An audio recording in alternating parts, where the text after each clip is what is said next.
In this two-part tutorial, you're going to learn a technique that you can use for all kinds of illustrations. But this assignment is actually focusing on a mushroom that grows in this area and other parts of the world that is beautiful, but it's highly toxic. It's an Amanita phalloides.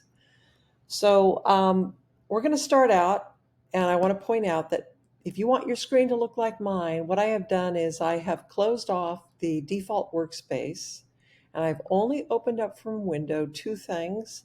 I've got my brushes opened and my layers opened.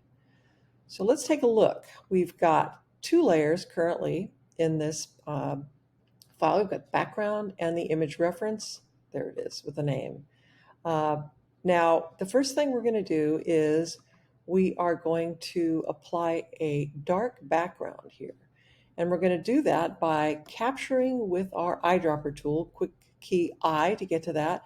And I'm going to sort of grab one of these, not the darkest brown, but this brown here, maybe a little lighter. And now that I have that color here selected, I'm in this layer here. I'm just going to make an adjustment layer of a solid color, and it will, by default, it will apply the color that I have currently in the foreground. I'm going to click OK. And now what I'm going to do, just to keep things from getting confusing and messed up, I'm just going to lock, wait, no, sorry. I'm just going to actually select the background. I'm going to lock that layer. Nope.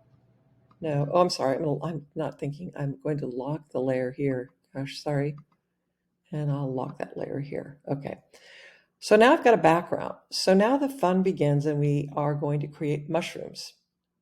So let's add a layer here, and then let's go over here to the elliptical marquee tool. Let's grab that, and then we're just going to create a very kind of a casual sort of ellipse shape. And we're going to approximate. This is a stylized illustration, so keep in mind that it's not actually a photograph. You're doing an illustration. So I'm just going to grab this color here in my eyedropper. And there's two ways to do this. You can go up here and go Edit, Fill, and you can go with the foreground color, which I've selected, and click OK. You can also do Option Delete, and it will do the same thing. So I just wanted to point that out. So now that you've got this shape, I'm going to go up here and I'm going to go down to Transform, and I'm going to go to Warp. And what that does is that presents these little nodes, and now I can sort of like make it a little more like nature, and it's a little funkier shape like that. And I think that's about all I need. And now I'm going to hit Return. And now that I have achieved this mushroom cap, I am going to make a mask. So now I've protected it, so anything I do in terms of coloring this will only be applied on the shape. Now I'm going to go down. I want to make a new layer, and I want it to be below the cap, because you have to essentially think that you are building something out so that the stack, the relationship of the layers will help you create effects. And if this doesn't make any sense, it will. One more layer. And now I'm going to get my rectangle tool up here, and I'm just going to make a stock. And this doesn't look very much, it's oversimplified, right? So now that I've created that shape, I'm going to go down here to this color of the stock, and I'm going to go to Edit, Fill with the foreground color. And now I'm going to do Command, or on a PC, Control T like Tom. I'm going to kind of move it in here a little bit. And then I can also kind of turn it. And then I can also now, while it's still activated, I can go up here again to Edit, Transform, and Warp again, because it's going to let me sort of create some little bit more of a organic shape to this thing. It's got some little nodes here that allow me to sort of, this is just, it's a way of just making it look a little more natural, not so completely boxy. So I'm going to say that that's fine. Now I'm going to get out of that tool. The marching ants are still there. And while they're still there, I'm going to add a, sorry, I want to add a mask now. So I'm in that layer. The marching ants are telling me where the mask is going to be applied. Boom.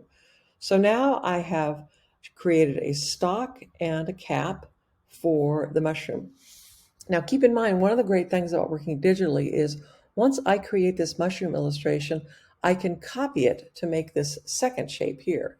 Uh, I just want to point that out now. So the next thing we're going to do is we're going to add some shading and some coloring on this.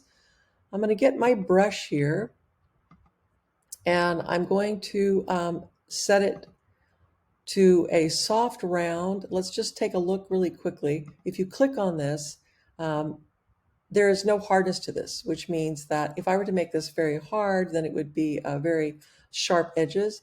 I want this to be very, very soft. And I want the color. I've got 175 picks. That looks about right.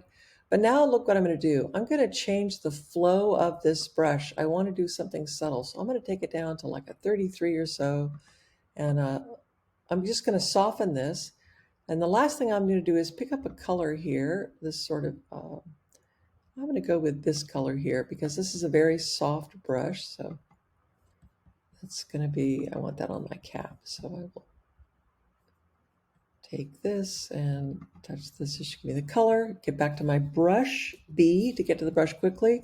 And now see what happens if I slowly kind of move things around to make just something very subtle. Now, if that's too much, I can go back and change the intensity way down. And we can try this again. Yeah, this is better. Something very, very subtle. So as you can see, I'm kind of gradually building out some of these subtle shapes just with this soft brush. It's letting me kind of build out some shapes. And because there's a mask, it's not taking this subtle shading, it's not applying it to anything else.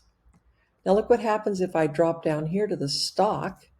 And I think I'm going to go with black because this is really kind of in the shadows. And what if I kind of just do this? Maybe for this, I'm going to drop the size of my brush down, and I'm gonna pump up the opacity just a little bit. And the flow is the rate at which it's depositing this color. So maybe I'll do something like that.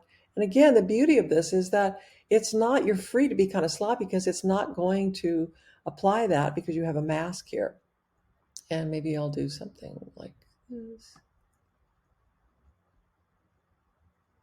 And maybe around here.